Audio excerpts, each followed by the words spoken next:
Hello, ഇന്ന് നമുക്കൊരു cooking video ആണ്. ഞാനതിന് ബീറ്റ്റൂട്ട് തോരനാണ് ആദ്യമേ ഉണ്ടാക്കാൻ പോകുന്നത്. ബീറ്റ്റൂട്ടും ക്യാരറ്റും കൂടി ഇട്ടൊരു തോരൻ. അതിന് ഞാൻ ഓർത്തു ഒന്ന് ആദ്യമേ തേങ്ങ അങ്ങ് ചിരണ്ടിയേക്കാമെന്ന്. തേങ്ങ ചിരണ്ട എനിക്ക് ഭയങ്കര മടിയാണ്. അങ്ങനെ തേങ്ങ ചിരണ്ടി ബീറ്റ്റൂട്ടൊക്കെ കട്ട് ചെയ്യുവാണ് ഞാൻ. എന്തുവാണ് ഞാൻ കാണിക്കുന്നത്? വീഡിയോ ആദ്യമായിട്ട് ഷൂട്ട് ചെയ്യുന്നതിൻ്റെ ഒരു എക്സൈറ്റ്മെൻറ്റാണ്. അങ്ങനെ ബീറ്റ്റൂട്ട് കട്ട് ചെയ്തു, ക്യാരറ്റും എല്ലാം എടുത്ത് കട്ട് ചെയ്തു. പിന്നെ ചെറിയ ചെറിയ പീസുകളാക്കി.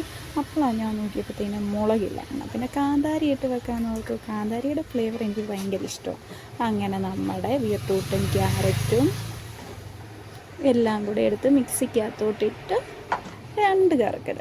അങ്ങനെ നമ്മുടെ തോരനുള്ള നമ്മുടെ മിക്സ് ഇപ്പം തയ്യാറാകും. കണ്ട, 1 മിനിറ്റ് പോലും വേണം.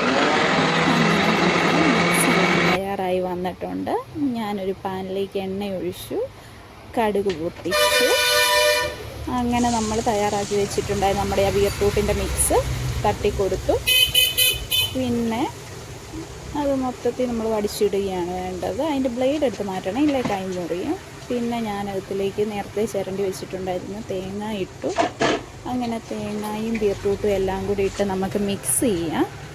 മിക്സ് ചെയ്ത് നമുക്കത് അടച്ചു വെച്ച് വേവിക്കാം. നല്ലപോലെ മിക്സ് ചെയ്യണേ, എന്നാലേ തേങ്ങ എല്ലായിടത്തും എത്തത്തുള്ളൂ. ഞാൻ ഈ നേരത്ത് ഉപ്പിടത്തില്ല, നല്ല വെന്ത് കഴിയുമ്പോഴത്തേനും ഞാൻ ഉപ്പിടത്തുള്ളൂ. അങ്ങനെ നമ്മൾ ഇതെല്ലാം ഒന്നും കൂടെ ഇളക്കി പിന്നെ നമ്മളത് മാറ്റി വയ്ക്കുകയാണ്. ഇനി എനിക്ക് തോന്നുന്നത് ഏകദേശം വെന്തിട്ടുണ്ട്. ഇനി ഉപ്പിടാം. ഉപ്പിട്ട് മിക്സ് ചെയ്ത് ഇനി ഞാൻ ഓർത്ത് നമുക്ക് മോര് കറി വെച്ചേക്കാം. പിന്നെ മീൻ പൊരിക്കാൻ വേണ്ടി മീനെടുത്തു. കറി വെക്കാൻ വേണ്ടിയാണ് ഞാൻ വിചാരിച്ചു. പിന്നെ അവിടുത്തെ ഒരു മോര് കറിയും വെച്ച് മീനും പൊരിച്ചാൽ മുറ്റായിരിക്കും. അപ്പോൾ അപ്പുറത്തെ വീട്ടിൽ അമ്മ എനിക്ക് കുറച്ച് ചക്കച്ചുളയൊക്കെ കൊണ്ട് തന്നിട്ടുണ്ട്. എനിക്ക് ഈ മോര് കറി വെക്കുമ്പോഴത്തേന് മിക്സിയിലിട്ട് ഞാൻ അടിക്കാറില്ല. ഞാനൊരു ടിന്നിലേക്ക് തൈരിൻ്റെ കുറച്ചെടുത്ത് കുലുക്കുകയാണ് ചെയ്യാറ്. പിന്നെ ആ നേരത്ത് നമ്മുടെ ബീറ്റ്റൂട്ട് തോരൻ വെന്ത് വന്നിട്ടുണ്ട്.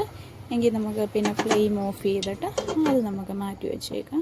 ഇനി നമുക്ക് മോര് കറിക്കായിട്ടുള്ള പാൻ വെച്ച് എണ്ണയൊഴിച്ച് കടുകിട്ട് കൂട്ടത്തി ഉലുവായിട്ട് പിന്നെ നമ്മൾ അതിനായിട്ട് ഇഞ്ചി, വെളുത്തുള്ളി, കുഞ്ഞുള്ളി അരിഞ്ഞത്, കാന്താരി ആയിരുന്നു ഞാൻ ചതച്ചിട്ടുണ്ടായിരുന്നത്, അതും കൂടി ഇട്ട് നമുക്ക് നല്ലതുപോലെ കടുക് പൊട്ടിച്ചെടുക്കാം. കരിവേപ്പില ഇല്ലായിരുന്നു, അതുകൊണ്ട് ഞാൻ കറിവേപ്പില ഇട്ടില്ല. ഇപ്പോഴാണ് ഞാൻ ഓർത്ത് ഉണക്കമുളക് ഇട്ടില്ലല്ലോ. അങ്ങനെ രണ്ടിട്ട് കേട്ടോ, ഓരോ ഉണക്കമുളകും കൂടി ഇട്ട് നമ്മളത് മൂപ്പിച്ചെടുത്തിട്ടുണ്ട്. ഞാൻ മോര് കാച്ചുമ്പോൾ തേങ്ങ അരയ്ക്കാറില്ല. കാര്യം ഈ ബോട്ടിൽ തൈരിന് അത്യാവശ്യം നല്ല കൊഴുപ്പുണ്ട്. അതുകൊണ്ട് ഞാൻ തേങ്ങ അരച്ചല്ല വെക്കുന്നത്. അങ്ങനെ അതിലേക്ക് മഞ്ഞൾപ്പൊടി ഇട്ടു. അതും ഒന്ന് മിക്സ് ചെയ്തപ്പോൾ ശകലം വെള്ളം ഒഴിച്ചു കൊടുത്തു. ആ വെള്ളം ഒന്ന് തിളയ്ക്കുന്ന നേരത്ത് നമ്മൾ ഈ മിക്സ് ചെയ്ത് വെച്ചിരിക്കുന്ന തൈരിൻ്റെ മിക്സ് അത് ഇതിലേക്ക് ഒഴിക്കുക. പിന്നെ ഞാൻ ഉപ്പിട്ടിട്ടുണ്ട്. ഉപ്പും കൂടി ഇട്ട് കഴിഞ്ഞപ്പോഴാണ് ഇനി ആ തൈരിൻ്റെ മിക്സ് ഒഴിച്ച് തൈര് ഒഴിച്ചു കഴിഞ്ഞാൽ പിന്നെ ഒരുപാടിട്ട് തിളപ്പിക്കാൻ പാടില്ല, പിരിഞ്ഞു പോകും. അതുകൊണ്ട് ഞാൻ ജസ്റ്റ് ഒന്ന് ചൂടാക്കി കൊടുത്തിട്ട് അതും ഫ്ലെയിം ഓഫ് ചെയ്തു. എന്നിട്ട് നമുക്കിനി മീൻ പൊരിക്കാൻ വേണ്ടി എടുക്കാം. മുളക് പൊടി എടുക്കാം. മഞ്ഞപ്പൊടി എടുത്തില്ല ഞാൻ ഇത്ര നേരമായിട്ട്. ഞാൻ എവിടെ പോയേക്കുവാണോ ആവോ, ഇത്രയും നേരം എനിക്കൊരു മഞ്ഞപ്പൊടി എടുക്കാം. അതെ, മഞ്ഞപ്പൊടി കിട്ടിയ ഇതൊന്നും ഞാൻ അടുത്തല്ല കേട്ടോ എടുത്ത് വെച്ചിരിക്കുന്നത്, അതുകൊണ്ടാണ് ഈ ലാഗ് അടിക്കുന്നത്. മഞ്ഞപ്പൊടി ഇട്ടു. പിന്നെ നമുക്ക് കുരുമുളക് പൊടി, എൻ്റെ കുരുമുളക് പൊടി അത്യാവശ്യം തീർന്നിരിക്കുകയാണ്, അതുകൊണ്ട് ഞാൻ കുറച്ചേ ഇട്ടിട്ടുള്ളൂ. കുരുമുളക് പൊടി ഇട്ടു. ഇനി നമ്മൾ എടുത്തേക്കുന്നത് ജിഞ്ചർ ഗാർലിക് പേസ്റ്റാണ്. അത് മീൻ വറക്കാൻ വേണ്ടി നല്ലതാണ് കേട്ടോ, ഇൻസ്റ്റൻ്റ് ആയിട്ടുള്ള. മീൻ കറിക്ക്, ചിക്കൻ കറിക്ക് അങ്ങനത്തേനൊന്നും കൊള്ളത്തില്ല, അതിന് അപ്പടി പുളിയാണ്. പക്ഷെ മീൻ വറക്കാൻ വേണ്ടി നല്ല ടേസ്റ്റാണ്. ആ മസാലയ്ക്ക് നല്ലൊരു ടേസ്റ്റാണ്. ഞാൻ കിച്ചൺ ട്രഷറിൻ്റെ ജിഞ്ചർ ഗാർലിക് പേസ്റ്റാണ് എടുത്തേക്കുന്നത്. ഒന്നിൻ്റെ പ്രമോഷനൊന്നുമല്ല, എനിക്കതാണ് ഇഷ്ടം. അതെടുത്ത് ഉപ്പ് ഇട്ട് മിക്സ് ചെയ്ത് ഈ മീൻ അപ്പുറത്തെങ്ങാണ്ട് കൊണ്ട് വെച്ചിരിക്കും, അതും കൂടെ എടുത്ത് അതാണ് ഈ തപ്പുന്നത്. എല്ലാം ഒറ്റ കൈ കൊണ്ടാണ്. വീഡിയോ എടുക്കുന്നത് ഞാൻ തന്നെയാണ്. അതുകൊണ്ട് അതേ മീൻ കഴുകി വൃത്തിയാക്കി വെച്ചേക്കുന്ന മീൻ കഷ്ണം എടുത്ത് അതിലേക്ക് ഇട്ട് എല്ലാം കൂടെ ഇനി പുരട്ടി ഉച്ചയ്ക്ക് ഞാൻ പുരട്ടി വെച്ചേക്കുന്നതിൻ്റെ ഓർമ്മ ഉണ്ടായിരുന്നു. അതും കൂടി ഇതിൻ്റെ കൂടെ എടുത്ത് മിക്സ് ചെയ്യാമെന്ന് ഓർത്ത് അതും കൂടെ കൊണ്ടുവന്നു എടുത്ത് അടച്ചു വെച്ച് പാത്രത്തിലോട്ടിട്ട് എല്ലാം കൂടെ അടച്ചു വെച്ച് ഇനി നമുക്കതൊരു ഫ്രിഡ്ജിൽ ഒരു അരമണിക്കൂർ റെസ്റ്റ് ചെയ്യാൻ വെക്കാമെന്ന് വെച്ചാൽ ഞാൻ കഴിക്കുന്ന നേരമായില്ല, അതുകൊണ്ടാണ്. അങ്ങനെ നമ്മൾ റെസ്റ്റ് ചെയ്യാൻ വെച്ചിട്ട് ഇനി നമുക്ക് മീൻ പൊരിക്കാം.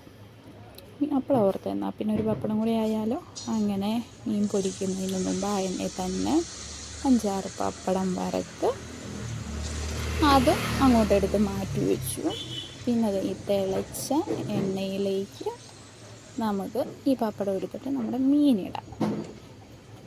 അയില മീനാണ് കേട്ടോ, അയിലയുണ്ട്, പിന്നെ ഒരൊറ്റ കിളിയുണ്ട്.